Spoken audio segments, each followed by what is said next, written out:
Assalamualaikum warahmatullahi wabarakatuh. Apa kabar semuanya?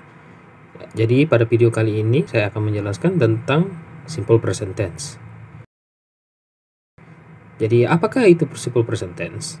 Simple present tense adalah salah satu bentuk present tense yang kita gunakan ketika suatu perbuatan atau tindakan yang sedang terjadi pada masa sekarang, atau ketika suatu tindakan yang terjadi secara teratur atau tanpa henti. Oleh karena itu, simple present tense sering disebut dengan present indefinitive.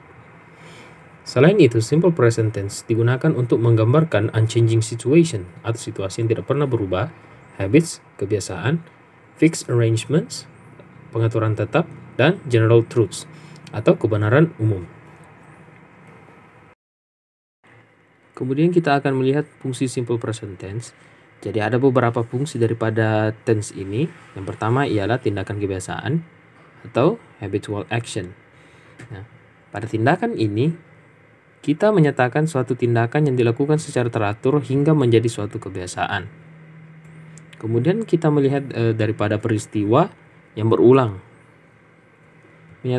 Kita pasti akan menyatakan dalam kalimat ini untuk menyatakan suatu tindakan atau peristiwa yang terjadi secara berulang-ulang tetapi tidak teratur.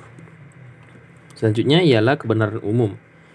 Pada dasarnya, kita menyatakan suatu tindakan yang sudah diketahui secara umum dan benar-benar terjadi. Kemudian yaitu untuk instruksi atau petunjuk. Yang dimaksud di sini instruksi atau petunjuk, kita akan menyatakan suatu tindakan yang bersifat instruksi atau petunjuk. Maksudnya untuk mengarahkan. Kemudian ialah untuk pengaturan yang pasti. Nah, yang dimaksudkan dalam pengaturan yang pasti, kita menyatakan suatu tindakan atau peristiwa yang sudah terjadi. Dan yang terakhir ialah dengan konstruksi masa depan. Jadi pada poin ini yang dimaksud ialah kita akan menyatakan suatu tindakan atau peristiwa yang akan terjadi atau di waktu yang akan mendatang. Kalimat nominal adalah kalimat yang tidak menggunakan verb tetapi menggunakan kata kerja bantu atau bisa disebut auxiliary verb dari kelompok to be. Di antaranya is, are, was, were, dan be. Sedangkan kalimat verbal adalah kalimat yang menggunakan verb. Verb di sini bisa dikatakan kata kerja. Kita berpindah pada rumus dan contoh daripada simple present tense. Untuk video kali ini saya akan menjelaskan tentang nominal dan verbalnya, tetapi cuman pada positifnya. Untuk negatif dan interrogatif saya akan tampilkan pada video selanjutnya. Baiklah, kita akan melihat daripada kalimat positif. Untuk nominal, kalimat positif rumusnya itu subject plus to be.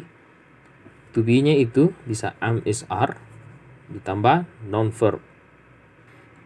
Kalian bisa melihat tabel di bawah untuk mempermudah cara penggunaan daripada am, to be, am, is, are tersebut. Dan inilah juga contoh non-verbal yang dimaksud, yaitu seperti adjective, noun, pronoun, and time. Ini adalah contoh-contohnya. She is beautiful and smart. We are present today. They are always happy. Kemudian kita akan melihat contoh daripada kalimat verbal. Jadi, untuk membentuk kalimat verbal dengan model kalimat positif, yaitu dengan menggunakan rumus sebagai berikut. Jadi, subject, kemudian verb 1 atau verb tambah s atau is, kemudian ditambah dengan complementary object atau adverb. Ini dia contohnya. I go to school. She read a book. You walk on the rock. Itulah tadi penjelasan singkat tentang simple present tense dari saya. Saya harap kalian mendapatkan ilmu baru dari video ini. Terima kasih. Wassalamualaikum warahmatullahi wabarakatuh.